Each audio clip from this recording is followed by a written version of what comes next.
Welcome back to the best, worst show on the internet. We're here with Michael Berkman. Can you please introduce yourself? Certainly. Michael Berkman is my name. I'm the Greens State MP for the seat of Maiwar, based in Indooroopilly, where we just jumped on the train. So, can you tell me where we're actually heading today? Because as you can see outside, we're on a train, and I want to know where we're going. We're taking the very long and arduous journey from Indooroopilly Station to Taringa Station. Why, I suppose, I don't know, will all be revealed, or do I need to start whinging about Taringa Station now? I mean, I'm not going to stop you if you want to rant. This is a safe space. Yeah. Look, we're showing up at Taringa Station. Not the first time I've done this, because this is like one of the most well-used but completely inaccessible stations you'll come across anywhere in the Brisbane transport network. So it's worth showing up to whinge about it in public, and hopefully in spaces where the Transport Minister might hear me again and finally put some money towards a station upgrade. Annoy the commuters. Well, I think we're nearly there, so we should probably get up. Yes, let's do it. Come on. Taringa Station is pretty inaccessible. Would you agree with that? Yeah, like completely inaccessible. Do you think, obviously we've got the Brisbane 2032 Olympic and Paralympic Games, do you think by then an important station like this will be rebuilt to be accessible, or what do you think? Look, I certainly hope so. I mean, I see the Olympics, you know, whether you're a fan of it or not, it's an incredible opportunity to try and get some really major infrastructure improvements, and particularly active and public transport. So, I mean, we're already past the 2022 deadline for all public transport to meet the Disability Discrimination Act accessibility standards. There are plenty of stations that haven't met that yet. So maybe 2032, a 10-year lag, hopefully we can get there, because this station's barely had more than a lick of paint for the last 50, 60 years, as far as I know. You can tell by the stairs over there. Yeah, so look, massive stairwells to get in and out of the place. Even, you know, the best you've got is down the far end of the platform, where you've still got, you know, at least a short flight of steps to get down to get out of here. Interestingly enough, there is an accessible boarding zone. Yeah, it's ridiculous. Accessible boarding zone being, God, it's to come out with a ramp. So yeah, there's some paint on the platform so that you can get off the train in your wheelchair, look around and decide that you're stuck. Requirements met. Yeah. Are there calls from local politicians? What's the local councillor of this area? Is this Penny Wolf? Are there calls from like Penny Wolf, the federal MP? Look, I've been banging the drum about it for years now. I don't know specifically whether there are being calls from council to get this upgraded, but certainly I know, you know, Libby Watson-Brown, the federal member for Ryan here, you know, she's a long-term local. I'm sure she's been living here almost as long as this community's been waiting for an upgrade at Taringa. So I'm sure stations aren't really in council scope, I guess. No, they'd be much more inclined to point the finger at. Do you know if is the state government keen to do accessibility rebuilds? I know obviously we've got Logan to Gold Coast Fast Rail, which isn't in your electorate. Yeah. Which will be, I'm going to say 8 stations getting rebuilt. If I'm wrong, I'll put it on screen. I'll say the words and fact check later. Obviously we've got that coming. Yep. Shorncliffe's currently down for accessibility rebuilds. Well, that's been a long time coming. Another station, Graceville got an accessibility rebuild recently. Yeah, so they update their accessibility upgrade program every year, as I understand it. And so Taringa's always, like, it meets all the criteria. They clearly know it needs an upgrade, and so it's always in the mix. But the reason we keep hearing from the Transport Department and the Minister is that it's just difficult to access. Like, it's a build complexity problem, just because it's kind of hemmed in on all sides, and the terrain's not exactly great. But in the meantime, while they've been avoiding doing an upgrade, we've had a new private hospital installed over here. There's a GP's clinic over there. There are so many of these facilities around that really demand that we have an accessible station here. I'm going to cough. Sounds similar to Bray Park. I know Bray Park's got a pretty high usage number, and it's not getting a rebuild ever. Well, if we're moving on from Taringa Station, I think, Taringa, I hate Taringa Station. Moving on from Taringa Station, you've got a certain very important university in your electorate. Yeah. What train is that? Is it the Caboolture train? I suspect so, yeah. Yeah, I think if we were just on the Kippa-Ring train, that'd be Caboolture, I think. What platform is it going into? So I'm getting very distracted. I'm professional. Is that not? Is that? Oh no. Is that a service? Maybe it's express. Yeah. Special. Special. Okay. Aren't we all? That's so good. Okay, so you've got a very important university in your electorate. Yes. What university is that? The University of Queensland St Lucia campus. Now, my favourite part about UQ is they've got this very fancy bridge. Now, I like bridges. Bridges, obviously Brisbane is a river city. We're split off by that river, and bridges help connect different sides of the river. Yep. Now, the funniest part about that bridge is that it goes from Dutton Park to a single station and then terminates. Mm-hmm. UQ seems, I know that they're sort of changing their stance recently, but for most of the last 20 years, correct me if I'm wrong, they've rejected the idea of a busway going through the campus. I think, as far as I know, when the UQ bridge was getting built, NIMBYs on the campus sort of wanted to block any potential extensions. I don't think there was a plan to do an extension, but they protested that. I think the recent UQ long-term strategy now has a tunnel. Yeah. But what's your sort of take on that? Are you hearing from residents about the transit situation in the area? I know the 412 is the 412 is the UQ bus, right? The 412 is like the worst thing on the planet, and some would say is hell on earth. So what sort of do you have in mind to address this, address the situation in that area? Yeah. Look, you bang on that there's this kind of absurdity in having such an excellent bit of infrastructure. The Eleanor Chanel Bridge that is literally a bridge to nowhere, a bridge to the lakes at UQ. So yes, the possibility of cross-campus interconnection has been bandied around for ages, but it's always controversial. The idea of tunnelling makes a lot of sense in some ways, but it's expensive, so the uni is not interested in funding that.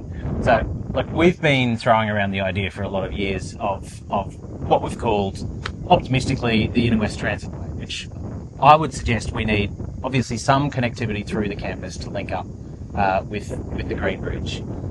But Fred Chanel Drive, as you say, the bus services there are absolutely woeful. You struggle to get a seat on them, and if you do get a seat at those busy points, busy peaks, you're crammed in like sardines. So I think there's a really strong argument for dedicated bus lanes on Fred Chanel Drive. UQ's one of it was at one point, I think, the second biggest generator of trips aside from the CBD in all of the southeast corner. So we really need better transport solutions there, and if that can be, properly linked in with new metro services, and again, I think, we've missed some opportunities over the years with, possibility of bus lanes on Corrie Drive as well, because we're not going to get the mode shift we need. We're not going to get people out of cars unless they've actually got really fast and reliable. We've got cheap services now, but they need to be usable and meet people's needs.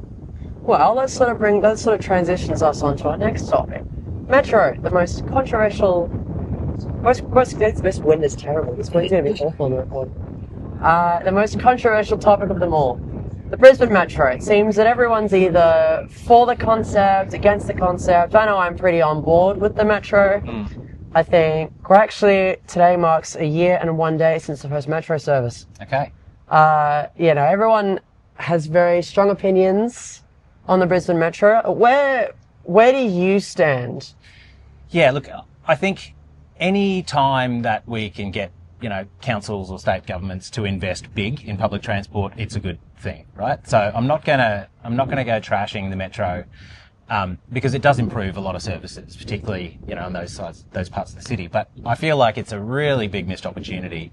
Particularly for us over here on the west side, because we don't really see any benefit from the Metro here. There's no material difference since they started running, as far as I can tell, and feedback from constituents suggests the same. So what I think would improve it dramatically is if we actually had a bigger network of busways. The west side here, if you look at the Moggle Road corridor or even the Centenary motorway, there's just a dearth of services that we can take and actually use reliably at peak times, morning and evening. So again, for years we've been talking about the idea of having a western busway, similar to the southeast busway. I had a spell when I was studying at the Griffith Nathan campus. I lived over that side of town for a while. I've never had better public transport in Brisbane than I did when I was in walking distance from the busway. It's just, it was amazing. And I know for folks in that situation, the metro is going to be absolute gold. But we got nothing over here. Yeah, is that a train back to Indooroopilly coming? Or is it? It's not this one. Oh. Stay back. Well, I think we should travel back to your office. Let's do it. Not on this train. Not though. that one. No. I don't want to go to Caboolture. Please don't bring me to Caboolture. Please. Please. I do not want to go to Caboolture. Well, I'm in the office, so I got my questions in front of me. Some would say that's cheating. Some would say I'm not a real journalist. We're going to ask you a question now. How do you think public transport can help with the current climate crisis? Yeah, it's huge. Obviously, transport emissions themselves can't be overlooked, right? We're as drivers of private vehicles, yes, we're shifting to EVs and that kind of addresses it to an extent, but, vehicle emissions are huge. So obviously, public transport, active transport, any mode shift away from private cars is going to be better in terms of greenhouse emissions. But even if you assume every car on the road is an EV, there are still really important questions about whether public transport is servicing the needs of more, denser communities. Because we have so many areas in inner Brisbane, heaps of places in my electorate where they are precisely the right place to densify if the local infrastructure keeps up. So that means better train and bus services. Why is no one asking for the trams to come back? I don't know. I could do with some trams around the neighbourhood as well. I'm actually not really on board with trams. If there's a clear corridor, then yes. So for example, the Gold Coast, I would never call for a metro. I think the Gold Coast Light Rail works really well there, but the M1 and M2 metro routes is sort of I feel like the trams don't actually have that much benefit over what we've got, which is controversial. I know. Yeah. Anyway, I'm a far right anti-trans. Anti-trammer, yeah. Anti-trammer. Yeah. Transgender. I've actually called it 7 times in the past week. An anti-tram agenda or something. Anyway, I'll run on that. Putting that to the side, part of good urbanisation is it just has to involve top quality public transport. Yep. And so, you kind of get stuck in these cycles where, poor public transport shapes the way building goes ahead. Development happens with heaps of unnecessary car parks because people still rely on cars, whereas we could start dispensing with that, use the land more effectively, make housing more affordable in some small way, if people were all able to rely on public transport for their day-to-day needs. But instead we've got this ridiculous kind of paradox where politicians refuse to improve public transport services because they say that there isn't enough patronage, we're not going to create new routes or increase frequency because there isn't enough patronage. But of course people aren't going to use services that are shit or non-existent. So, I get really frustrated with hearing that justification. But ultimately, back to climate, our urban form has to change, and public transport's got to be a huge part of that. We've got a few transport projects currently going on, such as LGCFR, which is not in your electorate, Crossover Rail, which is not in your electorate, and all these other projects that are not in your electorate. But speaking from a purely passionate point of view, so ignoring the electorate for a second, what are you excited about? Looking to the future, what are you personally, stripping away all the politics, what are you excited for? What sort of projects are you most happy to see implemented in this state? And what ones do you think will make the state a better place, and etc.? Good question. Just for clarity, you're not just talking about transport related, so you are focusing transport wise? So if there is something you find more important than transport, I'm autistic, so I'll reject that. Yeah. But it's basically whatever you want. You could, let's say transport and a separate topic. Okay. I'll just go with transport. Yeah, what makes me most excited. And then you can give a separate topic. You include both. Yeah. Okay. Most exciting transport idea for me. look, I know you said try not to focus on electorate, but no, actually, I'm going to take two. One that's in and one that's not. I can't get away from excitement about the idea of having dedicated busways on the Centenary motorway. Like, trying to duplicate what we've got in the Southeast Busway or something similar to that, just to link up all of those suburbs all the way out to, Mount Ommaney, Jindalee, all the way out to Darra. You could just open up those transport networks and kind of cut through. I mean, people won't use the buses that are available out in those neighbourhoods because you just end up sitting in the same gridlock on the Centenary that you would if you were in your car. So you're not going to shift people out if they have a terrible experience on the bus. Given what the Metro has done for parts of the transport system in Brisbane, I think that's an exciting idea. Extending that busway network in such a way that it really, you can expand that kind of trunk and feeder approach. Obviously the trains aren't going to change dramatically from, the radial system that we all know and love so well, but getting, using the potential within the bus network for good trunk and feeder services, yeah, that tickles my fancy a bit. And my second best favourite idea is to make the air train public, bring it back into public hands. I just think it's the worst joke on all Queenslanders, all Brisbane residents, that this stupid idea of signing up an exclusive use agreement when they built the air train. That was Beatty, right? Entered into an agreement with AirTrain that said you are the only people who are going to be allowed to take public transport to and from the airport. And now we're paying through the nose for it, while every other trip around Brisbane's 50 cents. You know what I find is more of a joke? Melbourne doesn't have an airport rail, yet their airport access service is more expensive than ours. Yeah. It's like 20. I think it's $25.70 to get from Melbourne to Southern Cross, because I think it's like $20 for the Sky Bus and then $5.70 for the Mikey fare. I'm just like, that's crazy. Yeah. What is wrong with you? Why did you do that? They see you coming. I mean, when you're stuck at an airport, you've only got so many options, right? But the difference between Melbourne and Brisbane is that you do have options in Melbourne. There are public transport services going to the airport. Yeah. They don't go to the CBD. Yeah. They do meet with a train station that can take you to the CBD, but we don't have that. Yeah. Unless you count the DFO shuttle. But I don't think you can. I don't think you're going to count the DFO shuttle. I can tell you right now that most people coming from overseas, or the influx of tourists we'll get during the Olympics, don't know or care, or even I don't think they know what the DFO is. Oh, it's Brisbane's next satellite CBD, right? Maybe not. Anything can happen. Anything can happen. Forget Chermside, we'll do the DFO.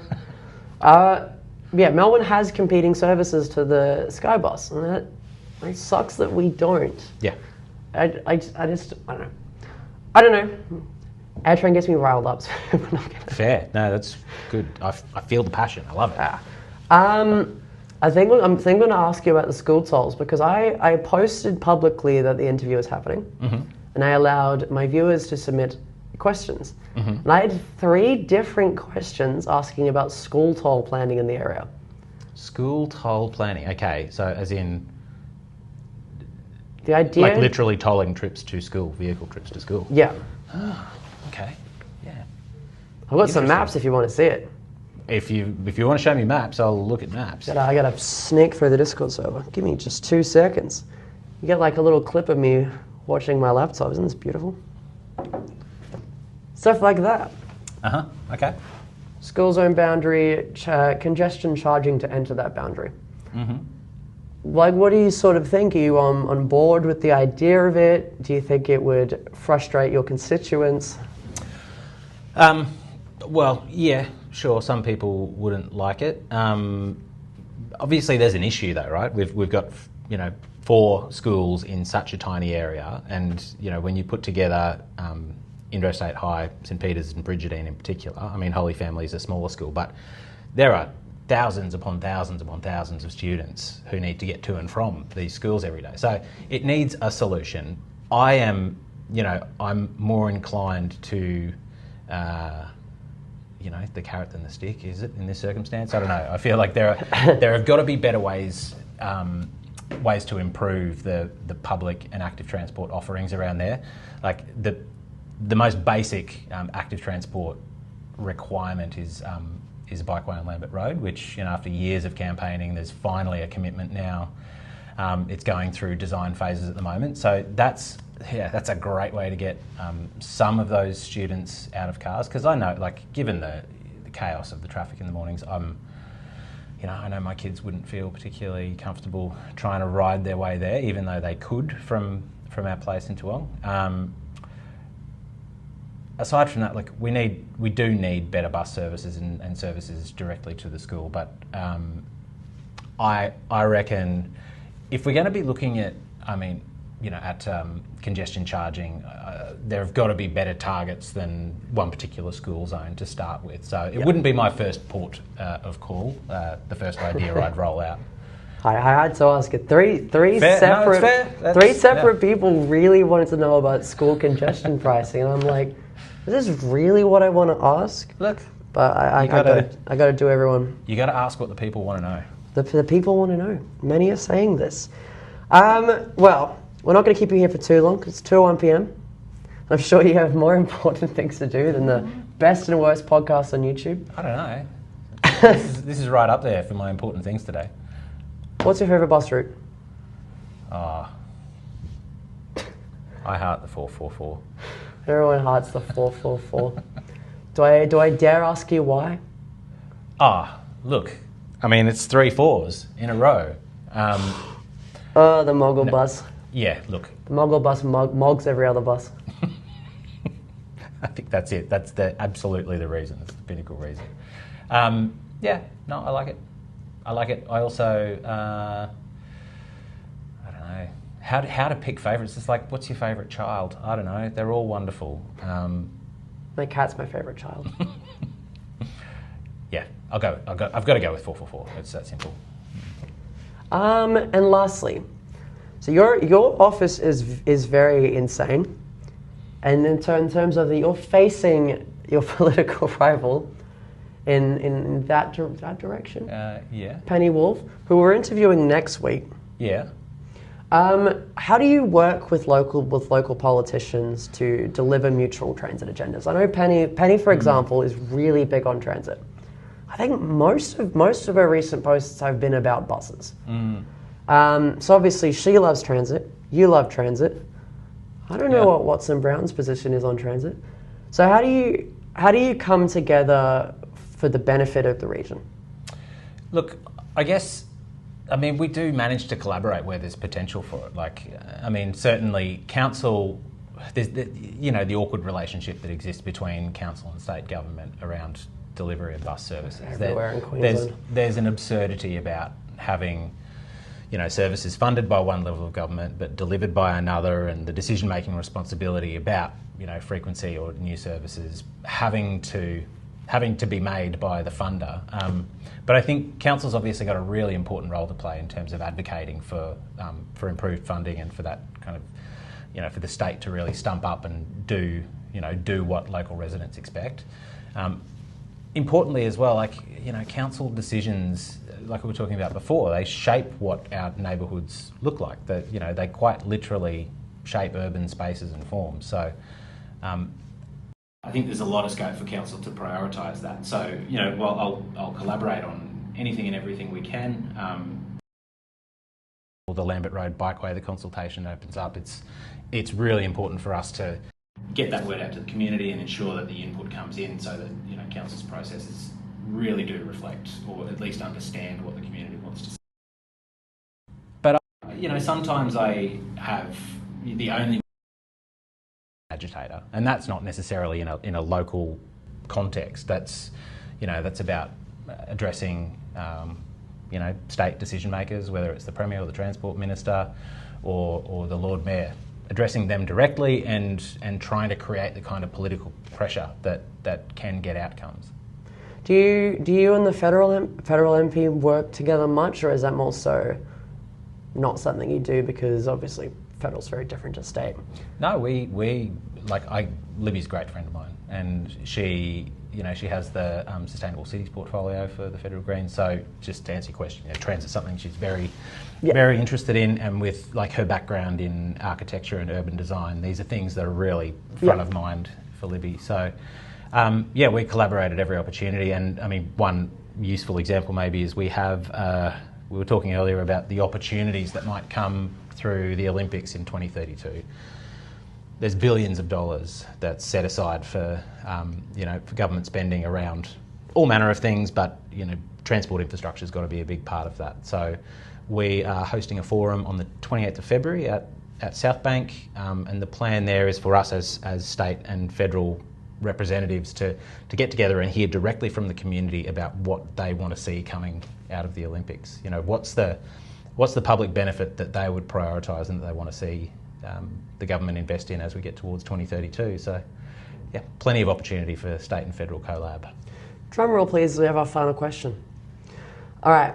If you had infinite power, infinite money, and you had anything you put forward, people would agree with you on. What is the one main thing that you would want done in this electorate? Whether that's transport or anything. Damn, that's too big a question. I